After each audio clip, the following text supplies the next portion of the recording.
زموږ ستاسو زه په دې ځای سر در خلاصوم عوامو خلکو ته وایم موږ ولې د دې اولیاو سره بیعت کوو موږ ولې اولیاو ته ورځو موږ ولې لاس په لاس پیرانو ته ورکوو آیا موږ دا پیران نعوذ بالله خدایان بولو یا الله دې نه کوي موږ پیران خدایان نه بولو موږ واحد لا شریک ذات عبادت کوو چې الله جل جلاله آیا پیغمبرانو رسولان یې بولو یا نه بولو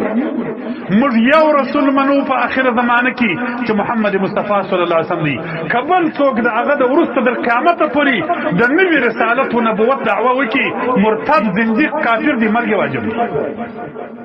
خو موږ دغه اولیاء ته چې موږ لاس په لاس کې ورکو دغه ولی مبارک لاس د خپل مرشد یا د خپل واجب سره په لاس کې لګیدلی د هغه لاس د خپل مرشد او د خپل واجب سره رسیدلی په دغه واسطه باندې د اصحاب مبارکان ته ځان رسوم د صحابه په واسطه رسول الله صلی الله علیه وسلم ځان رسوم د رسول الله صلی الله علیه وسلم په واسطه باندې الله جل جلاله په دربار کې ځان قبولوم بغیر له واسطه ځان نه سره سوالای موږ به د اولیاء سره تعلق ساتو تصوف سره تعلق ساتو تاسو نن پر سټیج باندې هغه سم مبارک ناست مخامخ رسول الله صلی الله علیه وسلم کړه څوک د چا صفت کی د الله حبیب علی السلام وای دای د چړې سړی حلال کی صفت په دې خاطر الله علم دی نیکوم چې دی زر د صفت وکم چې پرده ګرام سماغه دغه څه پرده ګرام خو تاسو ته وایم د حضرت عمر فاروق ته اولاد دا هغه چا اولاد دي یا رسول الله صلی الله علیه وسلم دا هغه چا اولاد دي چې رسول الله صلی الله علیه وسلم مبارک وي کزما ورسته نبی وي عمر بن نبی وي رضی الله تعالی دا هغه چا اولاد دي چې د الله حبیب صلی الله علیه وسلم مبارک فرمایي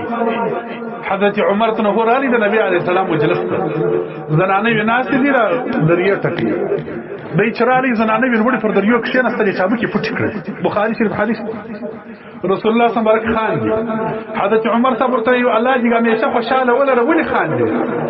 نبی علیہ السلام وایي چې دا شذ دریه وایي چې تراله چې درځانو اعلان کړي وړي پر کې نستلې پټ کړ حضرت عمر ته هو قهر ورته وکي زنانو ته وای تاسو د خدای نبی ریږي د رسول الله صلی الله علیه وسلم نبی ریږي ما سبي ریږي رسول الله صلی الله علیه وسلم قهر مور ته کول ای عمر چې پر کوم کوثر روانه شیطان لار بدلی پر بل لار باندې د عمر په نامه کې هغه اثر او جلال او چې شیطان لار دی بدلول زمر کتابونه لیکي د تعویذو کتابونه وای که یو سړی بیا د دې معاف شیطان ډیر خطا ایستي د نامه پر غوټي د عمر نوم ولي کې شیطان یې له چوټه راتللی د دنیا قانون داری د الله جل حضرت امام صاحب مبارک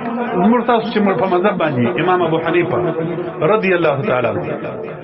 حافظ ابن ابي العوام په فضائل ابي حنیفه کې لیکلي دي وای د امام صاحب مبارک په کرامات کې یو کرامت دا لیکلي وای د په زمانه کې یو شیعه او ظالم دوی غافل درلودلې شیګان د دې دوه کسانو سره ډیر خلاف دي یو حضرت ابوبکر صدیق یو حضرت عمر فاروق رضی الله عنه نور شیګان په ټولو صحابو کې 15 کسان مني ګسره شیګان په صحابو کې بل صحابي مني نه د 15 اخواته خو د دغه دوه سره ډیر دښمني حضرت عمر امام صاحب زمانه کې یو شیعه دی پر یو غاتره نعوذ بالله د ابوبکر صدیق صاحب نوم یې شری پر بل د عمر فاروق